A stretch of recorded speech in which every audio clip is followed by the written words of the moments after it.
Ding! The captain has turned off the fasten seatbelt sign, a woman's voice announced over the flight loudspeaker.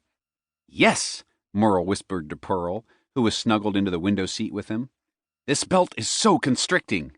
He unclicked the seatbelt that had been stretched over both squirrels and stretched out his legs with a sigh.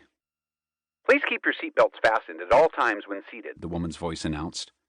Oh, for Pete's sake, Merle complained. Which one is it, off or on? Shh, I told you not to speak, hushed the man in the suit and sunglasses. Merle and Pearl now knew their squirrelnapper by his actual name, Reuben. The evening before, the squirrels had been tricked by his ingenious drone scheme, and they had all but airmailed themselves right into his clutches.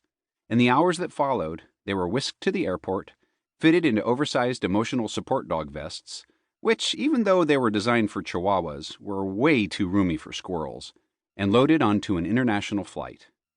Sir, did you say you'd like the steak? A flight attendant asked as she rolled up with the food cart. Merle nodded his head vigorously. Oh, look at you, the flight attendant gushed at him. Aren't you adorable? She turned to Reuben. It's like your little support squirrel knows what I'm saying. He probably wants another bag of nuts, she giggled. Merle shook his head with equal vigor and held out his paws for a steak, earning an elbow to the side from Pearl and a look of disbelief from the flight attendant. Thank you, miss. Reuben grabbed the steak tin and set it on his seat table. Could I also get one for my little friends? They're such a support to me.